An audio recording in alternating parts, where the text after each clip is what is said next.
Welcome to GC Cars. My name is Eric and this is the Cadillac XT5 Sport.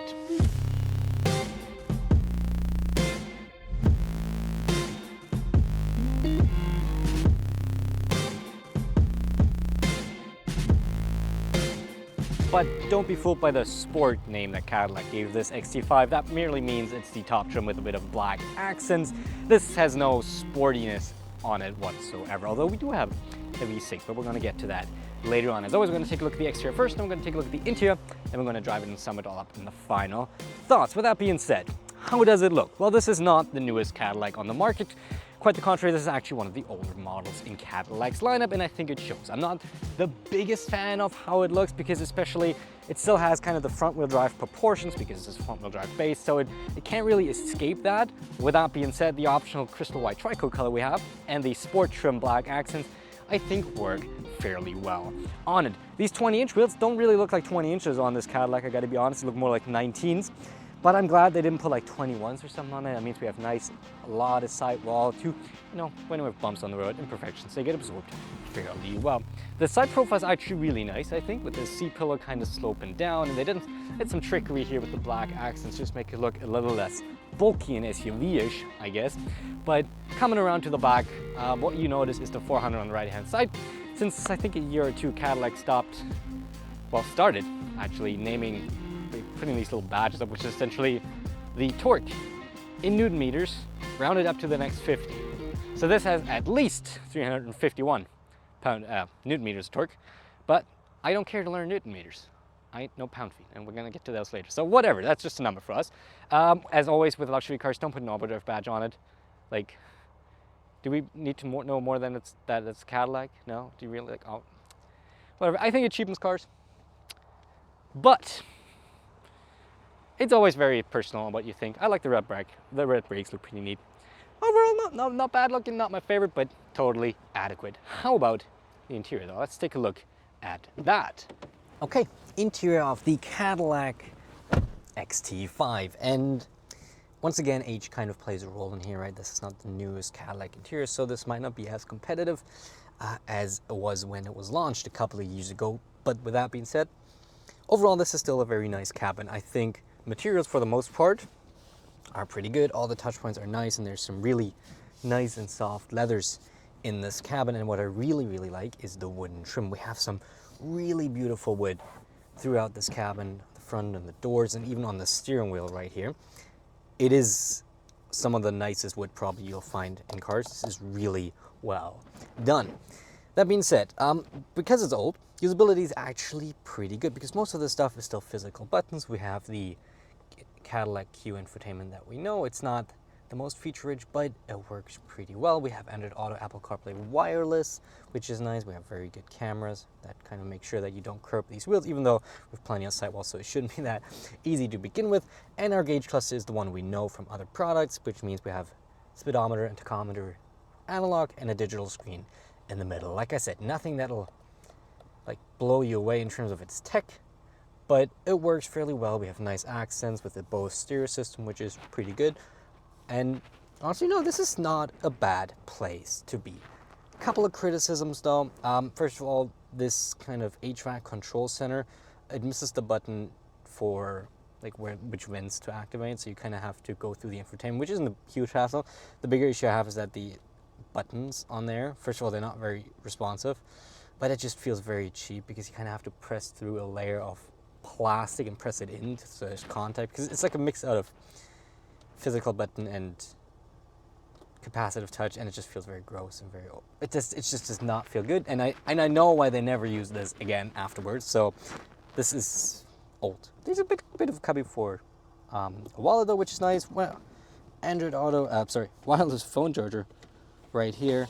We have a hidden little cubby for our cup holders. Big sunroof. Honestly, no, this is a decent place to be, and I don't think this is a bad interior at all. But taking a look at the second row, as you expect, this is between a midsize and a compact SUV in terms of sizing, so naturally plenty of space in the back. Materials are about the same as for the front passengers, so it is quite nice. The only thing I would want is that you could maybe recline those seats. There's no movement at all. You can't slide them forwards or backwards. You can't recline them, which ends up you're sitting a little bit too upright for my taste. It's not a problem. You still get comfortable. It's just when you're sitting there, you'd notice that a couple of degrees of recline would just add to the comfort levels in the back. And lastly, trunk. Well, the trunk is pretty big. It has 63 cubic feet of space with the second row down, 30 cubic feet of space with the second row up. So yeah, you'll fit everything in there that you might need. I have no problems even fitting big tripods, not even sideways, just honestly, really good trunk, plenty of space. How about we hit the road and see if it drives? Well, it drives, hopefully it drives. Okay, now out on the road in the Cadillac XT5 Sport. Let's start off with the launch sport mode, traction control off. See how quick we go. All right, and here we go. Okay, yeah, honestly, that's not too bad. That's not bad at all. As you notice, it took a little time for that horsepower to kick in, and that is because we have a 3.6 liter naturally aspirated V6 producing, let me just enable everything back, 310 horsepower and 271 pound-feet of torque. Quite respectable, I think. And all that is made it to a 9-speed automatic, sending power to all four wheels, as the all-wheel drive badge on the exterior already denoted. Thing is, this is a front-wheel drive based design, right? So it sends power to the front first, and then if it detects a lack of grip, it'll send more to the rear as necessary. That is fine for most application, and during daily driving is totally adequate. Probably will save you actually a little bit of gas too. But in the luxury segment, mostly vehicles are kind of rear-wheel drive biased. That is just comes with a bunch of benefits, and just driving dynamics are better. Honestly, I really don't care too much in this. This is totally fine. We get an average fuel economy of under 11 liters per 100 kilometers combined, so that's good. And the drivetrain itself, for the most part, I don't mind it. The V6, pretty much no problem whatsoever. I'm glad we have a V6, not a twin turbo, not a turbo 4-cylinder or anything in this top trim. Drives well. Only maybe the 9-speed could be a little bit more refined, because sometimes it takes a while for it to give you the gear you want to, and then you have to get a bit more on the throttle, and it'll be a kind of jerk downshift a bit more, and occasionally the shifts aren't as smooth as I really expected from a luxury car. So occasionally, from a driving perspective, this drivetrain feels more like a regular car, not super luxurious. But like I said, this is really a minor criticism. It's not in any way takes away from the driving experience in this XT5. But how about we take a bit of a handling test? Let's put it back into sport mode. Not that it really matters. I mean, yes, it's called sport, but we just want to have some fun, right? So, all wonderful, clear. Sport mode, we're going to leave traction control and everything on. Force the downshift. And let's go. Come. Powers me out nicely. Powers me out very nicely. So actually, handling wise, it's quite good. It drives pretty well. The steering weights up very nicely once you get to once you get a bit more to the limit. I mean, there's not a ton of feedback. This isn't a sports car whatsoever. It handles adequately. The only complaint I have is stability track in this. So the traction and stability control. I do my usual, handling test on that highway on-ramp, as I do. And as I get closer to the limit, stability track steps in, even though I'm not losing traction or anything. And when you're in a corner, what it decides to do is, break some of the wheels down to keep you stable. But if you're trying to corner next to the limit and then suddenly some of your wheels start to break, that means you start to understeer. Not the greatest thing when you're trying to find, a bit of the limit of the car. Of course, because I never push 1010s on public roads, fine, I got my room, no problem whatsoever.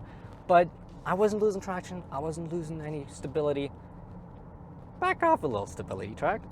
But in the end, nobody cares. You're not driving this to have a sporty car. It is totally fine in terms of driving dynamics. I don't mind this. In terms of regular driving though, this is quite nice. Steering is very well weighted. It is, effortless pretty much. It is nice, it is comfy. This is a car that is just completely incognito while driving, meaning you just go from A to B. It doesn't interfere much. It doesn't, make itself known either in a bad or in a good way. It just does what it needs to do, and it does so quite well. The cabin is fairly quiet, a little hard to compare because we just stepped out of the G90, which is quite the nice car. but after a few days, this is adequate, this is nice, and the right quality is, especially thanks to our 20-inch wheels and not 21s on here, fairly good. Some of the bumps do get through to you, don't get absorbed quite well, but really, honestly, it is still a comfy car to be in. There's nothing inherently wrong about how this drives. Which leaves us with the tech aspect. And this, like I said, couple of years old, right? So it's not the most advanced. We don't have Super Cruise or anything available in the XT5, but we do have a lane keep assist, which works fairly well and will steer you back into the lane if you ever divert. It doesn't like actively center you in the lane or anything, but it works well. And we have what I always love, and pretty much all the Cadillacs have, our digital rear view mirror. So I can just flip it over and now flip it back. And we have a digital rearview mirror, which pretty much eliminates all my blind spot. I can see pretty much from the left mirror to the right mirror, everything in there. So much safety, so much more awareness. I love this, and slowly but surely other OEMs start to adopt these. Honestly, game changer. Really love this. So tech-wise, this is slightly above average, I would say. Anyhow, with the driving out of the way, why don't we go back, sum it all up in the final thoughts, and see if this is worth the price. Okay, final thoughts on the 2023 Cadillac XT5 Sport. And much like the XT4 that we reviewed, I think it was last year, there really is nothing wrong with the XT5. But unfortunately, in this segment, nothing wrong simply isn't enough. There's so many absolutely fantastic luxury compact slash midsize SUVs out there that in order to stand out, in order to make this compelling case for a certain vehicle, you really have to kind of hit a home run, which in part due to its age, the XT5 doesn't do. Don't get me wrong, there is really nothing wrong with it. It's a totally adequate vehicle where nothing is standing out in a negative way. I quite like it, but in a world where a Genesis GV70 exists, for example, we just need that tad bit more.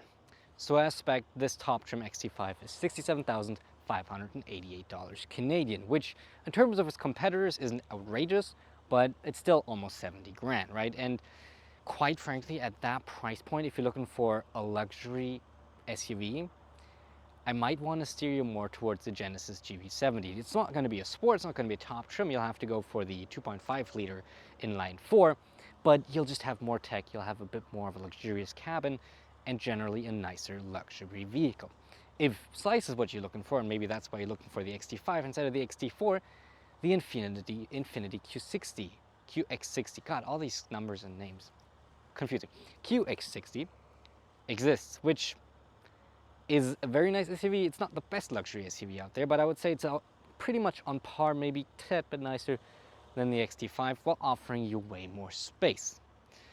But of course, as always, if you want to support local jobs, if you're from Canada, from North America, and you want to, support your local economies, well, there's nothing wrong with going domestic. And doing that by buying the XT5 will certainly do that while giving you a totally adequate vehicle at the same time. So yeah, if you want to go domestic, nothing wrong with the XT5.